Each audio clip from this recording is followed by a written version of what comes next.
What's going on, everybody? Josh Engleman for Awesemo.com, and I am back with my NFL DFS contenders for this Sunday's AFC and NFC title games. Now, be sure to hit that like button, subscribe to the channel, and hit the notification bell so you know when this and all of our other content goes live. Follow me on Twitter at Josh Engleman so you can get updates to these sim results as we get closer to lock. And finally, let me know in the comment section, who are your favorite plays for this Sunday's games? We're rounding out the bottom of my top 10 with the Chiefs D, Chris Godwin, Josh Allen, Clyde Edwards-Helaire, and Devin Singletary on the outside looking in. Who will be my top favorites for today's slate? And by today, I mean Sunday. It's time to find out. All right, first up, number 5, we're going Tyreek Hill, 7,200, projected for just shy of 20 fantasy points. Clearly, Kansas City taking on Buffalo. 3-point favorites, 54-point game total. Buffalo's defense, middle of the pack, 17th against the run, 12th against the pass. You're rostering Tyreek Hill because he has monstrous big playability. 21% chance of going north of 30 fantasy points. A 50% chance of being in the optimal lineup. Now, it is a 2-game slate. These numbers are pretty high, but as you can see, from Clyde Edwards-Helaire up, there's a bit of a tier gap. Tyreek Hill being in the optimal 50% of the time doesn't seem all that crazy to me, especially if they use him a little bit in the backfield. It might just be a couple extra yards, but just a couple carries will be really helpful for Hill. Clearly, the targets can be there. You're hoping you get the Tyreek Hill big play alert, one catch for 50 yards and a touchdown, and all of a sudden, you're definitely going to need Hill. The ceiling is too high. 7,200, not really all that problematic of a price tag, so I really like getting to Tyreek Hill.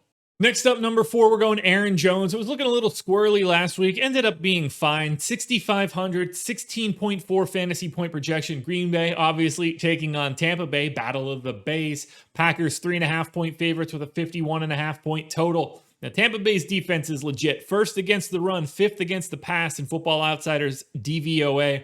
Aaron Jones not going for a crazy score all that often, just 8% likely to go for north of 30. But because of his salary, because of the fact that he's got a pretty high floor, 54% of the time Aaron Jones is going to be in the optimal lineup. Now, just remember, these percentages mean that there's a decent chance that one of Aaron Jones and Tyreek Hill aren't in the optimal lineup. Like 25% chance, in fact. So be aware that even these big numbers mean there's a lot of ability to fail, but I like Aaron Jones a lot. 6,500 feels like it could have been a couple $100 more expensive. You are a little nervous about the defensive matchup, but if the Packers happen to be up, I expect them to lean on Aaron Jones and his running game. Next up at number 3, we're going Stefon Diggs, 7K, projected for 21.4 fantasy points. Gets to face Kansas City, slight dogs, that 50-point game total. 31st against the run, which doesn't really help Diggs. 16th against the pass. The fact that he's just cheaper than Tyreek Hill, I think, is really important. I think he has a similar upside. Goes for north of 30, 25% of the time, but just being able to save that couple $100 in salary allows Diggs to be in the optimal lineup 57% of the time, 7% more often than Tyreek Hill. Now, in a perfect world, you're rostering both of these guys because the ceiling is huge, but just from a financial standpoint, if you can't make your lineup work, I have no issue dropping down from Tyreek Hill to Stefon Diggs. 21.4 fantasy points is a hard thing to turn your back on, and if you think Kansas City is going to do well, that means that the Buffalo Bills are going to need to throw quite a bit in the second half. Not a lot of guys in the league better to throw to than Stefon Diggs.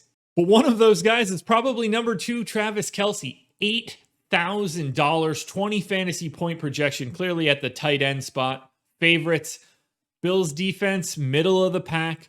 You're not expecting the north of 30 game. It's 15% of the time for KELCE, but the floor here, massive. You're expecting many targets. You're expecting a lot of work over the middle of the field. So even if you get a day where KELCE goes 8 for 80, I mean, we're still talking about 16 fantasy points. If he happens to get in the end zone, he will almost be essential at the tight end spot. And that's why he is 59% likely to be in the optimal lineup.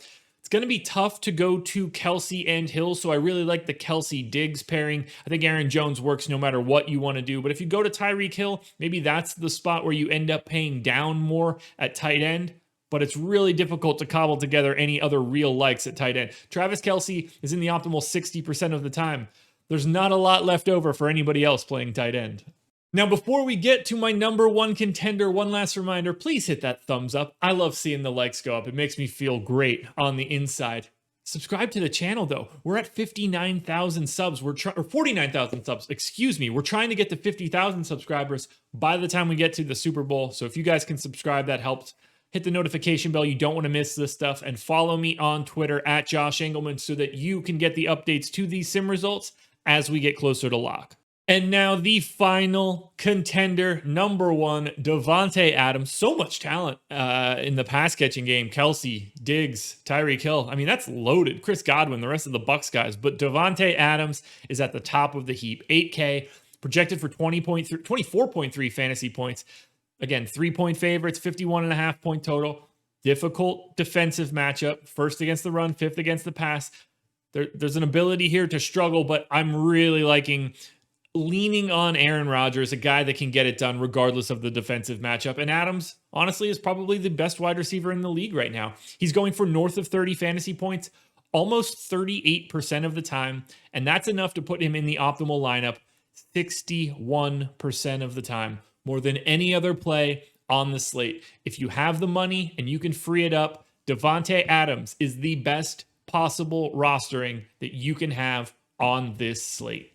All right, folks, that will do it. Those are my NFL DFS contenders for this Sunday's AFC and NFC title game. We'll have showdown content and more for the Super Bowl when this one's done. Check out all of our strategy shows. Check out Live Before Lock on Sunday.